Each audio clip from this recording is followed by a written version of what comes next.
ये जो एग्ज़ाम है इसमें जो इशू आ रहा है ये 6 सेंटर्स और 1600 कैंडिडेट्स का आ रहा है। तो इसमें जो ये इशू आ रहा है इसका हम लोगों ने पूरा एक कमेटी बना के एक्सपर्ट का एनालाइज किया और उनके ग्रीवांसेस एड्रेस किए कि जिससे जो 23 लाख कैंडिडेट्स हैं उनका भी इशू ना हो और जो इतने कैंडिडेट्स हैं उनके भी इशू ना हो। बट टू एले द फियर अगेन कि इसमें किसी को भी वो ना हो, तो NTA हैज़ डिसाइडेड कि जो एक हमने ग्रीवांस रिड्रेसल कमेटी बनाई थी उसने जो रिकमेंडेशंस दी थी उनको जो है एक हाई पावर्ड कमेटी एनालाइज कर ले। तो एक हमने कमेटी बनाई है, उस कमेटी की वो कमेटी इनको एक बार फिर से देख लेगी कि जो इनके ग्रीवांसेस थे 1600 कैंडिडेट्स के उनके भी ग्रीवांसेस ना रहें और जो 23 लाख लोगों के मन में हैं कि काफ़ी सारे टॉपर्स आ गए ये आ गए तो इनके भी इशूज वो ना हों। तो इस तरीके का निर्णय एक हम लोगों ने लिया है। सर मैं दैनिक भास्कर से अनिरुद्ध हूँ। सर ये जिस तरह का एग्ज़ाम है नीट का, ये एक तरह का सिस्टम ऑफ एलिमिनेशन का है, तो क्या इसमें ग्रेस सिस्टम लागू करना ठीक था? नंबर 1। नंबर 2 कि ये जो क्वेश्चन के गलत विकल्प के चुने जाने या वो सही 2 विकल्प होने के चलते कितने बच्चों को एग्जैक्ट नंबर दिए गए वो, और दूसरा कि जो टाइम लैप्स की वजह से जो आपने ग्रेस मार्क्स दिए हैं वो कितने ग्रेस मार्क्स हैं और वो कितने बच्चों को एक्चुअली में मिले हैं जिससे कि 6 तो टॉपर में पहुंच गए। देखो मैं फिर से आपको बताऊं कि जो ये एक NTA का और जितनी भी एग्जामिनेशन कंडक्शन बॉडी हैं सभी जो है हम तो आंसर की चैलेंज करते हैं, तो बच्चों से पता चलता है कि उनका फीडबैक और वो डिटेल में देते हैं कि ये विकल्प के बजाय ये विकल्प भी हो सकता है या ये होना चाहिए। और बाकी भी जो कुछ ऑर्गेनाइजेशन करते हैं तो उसके बेसिस पे ये हर साल एक सेट प्रक्रिया है। हम JEE में भी करते हैं, पिछले साल नीट में भी किए थे और इस साल सबसे कम जो है केवल एक क्वेश्चन चैलेंज हुआ, मतलब एक क्वेश्चन अफेक्ट हुआ। तो ये मतलब जो सिस्टम है, क्योंकि इतने सारे क्वेश्चंस बनते हैं, बुक्स अलग रहती हैं, तो एक क्वेश्चन केवल चैलेंज हुआ which is the least in the history of like NEET examination in past few years. तो एक तो ये हो गया। दूसरा जो इनका जो बच्चों का जो 1563 बच्चों का हमने वो किया, तो इनके जो मार्क्स रिवाइज होके भी कई बच्चों के मार्क्स जैसे नेगेटिव में थे तो नेगेटिव से नेगेटिव में ही रहे, -20 रहे, और कुछ बच्चों के मतलब टॉपर साइड में आ गए। और इनका जो 1563 का है उसमें से 790 बच्चे क्वालिफाई किए। 790 बच्चे मतलब उनका जो परसेंटेज है 50.54% है, जबकि जो टोटल जो 23,33,000 बच्चे अपियर हुए थे उसमें से 13,16,000 बच्चे क्वालिफाई किए, उनका परसेंटेज 56% है। तो कहने का मतलब जो जिनको कंपनसेशन किया गया है उससे ओवरऑल क्वालिफाइंग क्राइटेरिया में या किसी में फ़र्क नहीं पड़ा। और जो इनका एवरेज भी है जो बिफोर कंपनसेशन 164 नंबर का था और आफ्टर कंपनसेशन 192 नंबर का था। और जो टोटल 23 लाख लोग हैं उनका जो एवरेज मार्क्स है वो 217 है। तो कहने का मतलब इनका जो कंपनसेशन के बाद भी एवरेज मार्क्स कम रहता है। अब इशू ये आता है कि केवल एक सेंटर पे इतना क्यों आया, तो उस सेंटर को भी हमने एनालाइज किया, उसका जो एवरेज मार्क्स थे वो 235 थे, मतलब जो 23 लाख बच्चों का एवरेज है उससे उनका ज़्यादा था। तो कहने का मतलब रिलेटिवली दी स्टूडेंट्स वहाँ पे बेटर थे जो मतलब हाई स्कोर कर सकते थे, और हाई स्कोर जिन्होंने बिना कंपनसेशन के भी किया। तो इस तरीके की चीज़ें जो है आपके सर ये जो मैं जो पूछना चाह रहा था कि ये कंपनसेशन मार्क्स कितने से कितने दिए गए हैं इन बच्चों को, मतलब वो नंबर ऑफ मार्क्स कितने, जैसे क्वेश्चन के वो अलग अलग ग्रेस मार्क्स 5 क्वेश्चन सबका अलग रहता है। तो वो रेंज कितना है? रेंज मैं आपको बता दूंगा, मतलब बट ये जो है हर बच्चे का जो है एक अलग उस पर उनकी जो आंसरिंग एफिशिएंसी है ये है, तो इसका जो है सबका एक अलग अलग वो है इसका सिस्टम जो है, जो एक जो कोर्ट के ऑर्डर्स में है कि मतलब उसकी आंसरिंग एफिशिएंसी कितनी है, ये कितना है, तो सबका जो ग्रेस मार्क्स है वो अलग होता है। इसी तरह से जो आपने क्लेट की बात की है, क्लेट का जो वो मतलब फॉर्मूला अपनाया गया, तो वो एक ऑनलाइन एग्जाम है और ये एक ऑफलाइन एग्जाम था जिसमें लिखित में केवल डॉट बनाना था। तो उस वाले सिस्टम को ऑफलाइन के लिए कैसे अपना लिया गया? पैटर्न एक है, पैटर्न मतलब टाइम लॉस का है, कॉन्सेप्ट टाइम लॉस का है, तो उसके आधार पे बनाया गया। और फिर जैसे मैंने बताया कि इसके लिए जो है इसको फिर से एक रिविजिट करने के लिए हमने एक कमेटी बनाई है जो पूरा इसको देखेगी कि जो ग्रीवांस रिड्रेसल कमेटी ने जो रिकमेंडेशंस दी थी उसको उसके बेसिस पे एक बार फिर से उसको जो है पूरा एग्जामिन करेगी।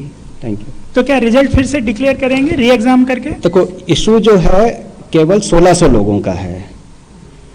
ये 23 लाख जो बच्चे अपीयर हुए थे, 24 लाख में से 23 लाख बच्चे जो कुछ अपीयर हुए थे, इसमें से केवल 1600 बच्चों का इशू है। 4750 सेंटर के बजाय ये 6 सेंटर का इशू है। तो हम इसको एग्जामिन कर रहे हैं और इसको हमारी कमेटी एग्जामिन करेगी और उसके ऊपर जो रिकमेंडेशंस आएंगी उसके ऊपर फिर हम निर्णय लेंगे। जो उनका इशू था कि जो दूसरे कैंडिडेट्स के भी वो होंगे, उनके लिए हमारे पास सेंटर की report, CCTV footage, we will look all these things. ठीक है sir, is there any other option to send more complaints like और द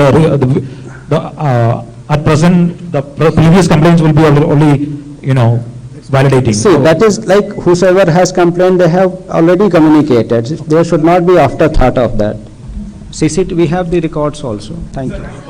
Just सर, बिहार और बहादुरगढ़ इसको शुरू से हम कवर कर रहे हैं जी मीडिया में भी, तो सर इन दोनों पे अगर आप थोड़ा सा क्लियर कर पाएंगे कि पुलिस इन्वेस्टिगेशन भी चलती है, आपकी भी बातचीत हुई होगी कि किस तरह की चीजें इन्वेस्टिगेशन में आई हैं, और वो बहादुरगढ़ के सर वो 2 चमत्कारी सेंटर जिसमें काफी सारे टॉपर आए हैं उनको लेकर मैंने बताया बहादुरगढ़ सेंटर भी 6 सेंटर में से एक है। दो नहीं, एक ही सेंटर है बहादुरगढ़ का। हाँ, तो एक ही सेंटर है, वो जो कमेटी रिविजिट करेगी उसमें आ जाता है। और जो दूसरी हम लोगों ने भी काफ़ी सारी एफआईआर्स कराई थी पूरे कंट्री में, कई सारे राज्यों की पुलिस ने भी एफआईआर की थी। तो जिन राज्यों की हैं हम उनको इन्वेस्टिगेशन में पूरा सहयोग कर रहे हैं। जो डेटा इन्फॉर्मेशन हमसे मांग रहे हैं, we will provide all these things. 15 minute पहले पेपर आने की बातचीत को लेकर सर अगर कोई क्लैरिफिकेशन अगर आप दे पाए, क्योंकि पुलिस को लिखती है, अगर रिटर्न में ऐसा आता है कि कोई व्यक्ति कह रहा है कि 15 मिनट पहले उसके हाथ में पेपर था, इन्वेस्टिगेशन चल रही है, तो आपकी भी सर जरूर बातचीत हुई होगी। देखिए, हमारी बातचीत जो इन्वेस्टिगेशन चलता है, जो हमसे रिकॉर्ड्स मांगेंगे, we are very transparent, we will provide all the information, we have nothing to hide.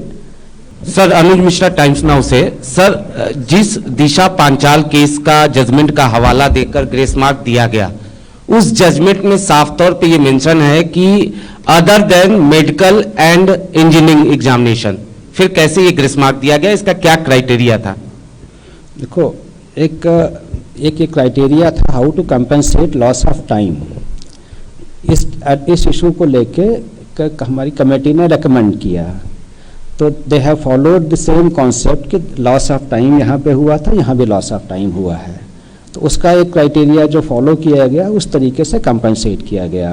Now the other committee will look into this aspect that I have told already. Thank you. Hi sir, Diksha Tiri from Indian Express this side.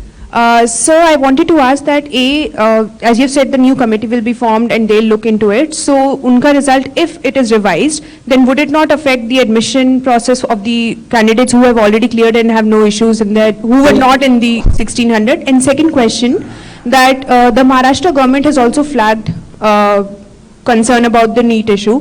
So, what are you going to take? What is your thought on that, and how are you going to take the next step for that? The issue of because the total like this committee will meet frequently and give the recommendations early, so that we will come to a conclusion in in a limited time frame. Let us say like once they give recommendation in a week, so in next 2-3 days we will be able to decide, so that overall process of admission and all that will not be delayed, because I don't think it will get affected. And for the Maharashtra government, sir, that second question is still pending. The Maharashtra government and Tamil Nadu Maharashtra government. government have not received any thing, but if they have sent anything, we will see it what happens. Sir, मेरा नाम इलाका आजमी और मैं India TV से हूँ sir इधर। Sir, मेरे 2 सवाल है। मेरा पहला सवाल ये है कि आपने बताया कि रिव्यू करेंगे 1 हफ्ते में, उसके बाद जांच करेंगे, इन्वेस्टिगेट करेंगे कमेटी, लेकिन क्या रिजल्ट डिक्लेयर होंगे, जैसे कि इन्होंने भी यही प्रश्न किया था, इसका एक बार क्लियर आंसर हमें बता दीजिए। और देखो, ये जो 1600 बच्चों की समस्या है, इसको जो कमेटी देखेगी और उसके बेसिस पे जो रिकमेंडेशंस होंगी, उनका कोई दूसरा फार्मूला होगा या क्या होगा, तो उसके बेसिस पे हम लोग डिसीजन लेंगे और ज़रूरत होगी तो उनका रिजल्ट जो है रिवाइज होगा। बट कोई भी जो डिसीजन होगा, ना तो 23 लाख बच्चों के कोई डिसएडवांटेज उसमें होगा और ना वो जो 1600 बच्चे हैं जिनका टाइम लॉस हुआ है उनका भी कोई नुकसान नहीं होगा। सर मेरा दूसरा सवाल ये था कि दूसरों को चांस दे नहीं मैम, बस एक लास्ट क्वेश्चन है कि सर एक बार क्वेश्चन ये लास्ट है, एक बार और समझा दी कि ये ग्रेस मार्किंग का जो फॉर्मूला था सर, वो एक बार और आप मुझे समझा सकते हैं, क्योंकि ये कैसे डिसाइड किया कि किस formula is there, I think.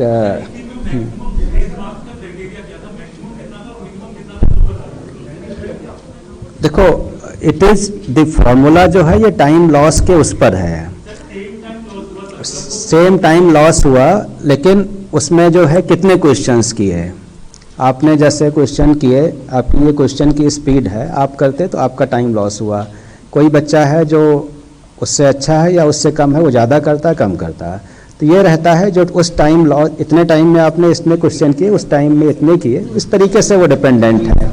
तो बस कि सब हम एक साथ बोलेंगे तो कुछ सुनाई नहीं आता है, कृपया अपनी टर्न लेकर एक एक करें तब। ठीक।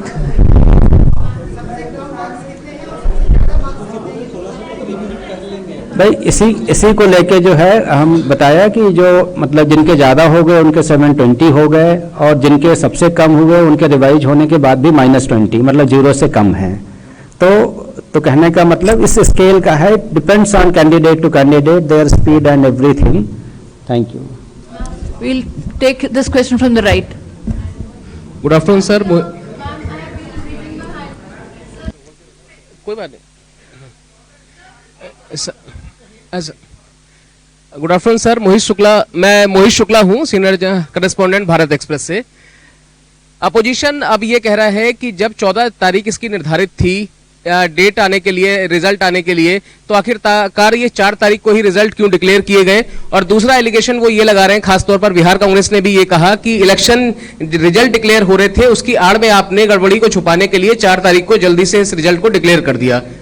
देखिए, हमारा जो सिस्टम है, जो रिजल्ट प्रिपेयर हो जाता है तो वी अनाउंस इट। पहले भी एग्जाम में, जैसे जेई में भी हमने जो डेट, पहले एनटीए में कभी डेट नहीं होती थी कि किस डेट को करेंगे। इस साल से हमने ये किया कि एक अपने लिए एक आउटर टारगेट रखते हैं कि इस तारीख तक डिक्लेयर होगा, सो दैट एवरीबडी नोज कि they can plan after that whether the admission the colleges और व्हाटएवर। तो एक हम उसके लिए आउटर डेट देते हैं। पहले भी हमारी अभी जितने भी एग्जाम्स हुए हैं, एफर्ट्स रहता है कि जेई का हमने 11 दिन में किया, 15 सेशन 1 का, और सेशन 2 में जिसमें 1 भी रहता है उसका 15 दिन में किया। तो इट इज़ नॉट कि वो किया। दूसरा जो है, जो हमने किया उसमें सारी इन्फॉर्मेशन देते हैं। वे जितनी भी इन्फॉर्मेशन आ रही सोशल मीडिया से, हमारी प्रेस रिलीज से ही आ रही है। तो we have nothing to hide whether it is on this date और दैट डेट। तो it was ready on that date, so we announced on that date. तो there is nothing to hide that कि किसी date को करोगे तो कुछ छिप जाएगा, ऐसा कुछ नहीं है। Excuse me, sir. We'll take the last question from this lady here. Sir, how many member committee is this? I'm Vatsala from News 18. 4 members. 4. And another question, sir. Can you please clarify if the exam will be reconducted anywhere at all or not? This all will depend on the recommendations of the committee, and the problem is that 6 centers and 1600 candidates. Sir, how soon will the recommendation be given? I think he is I've already repeatedly. informed that within a week. So it Thank you so much for joining this. This will. Thank you. आप लोगों के none of you are audible. If all of you want to speak at the same time, none of you are audible, please. One last question which has already not been repeated. Everything about the committee.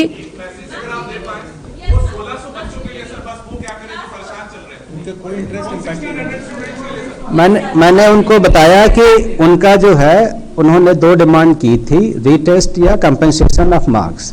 तो कोई भी जो decision होगा उन बच्चों का जो time loss हुआ है उसका हिसाब से होगा, उनको भी कोई नुकसान नहीं होगा।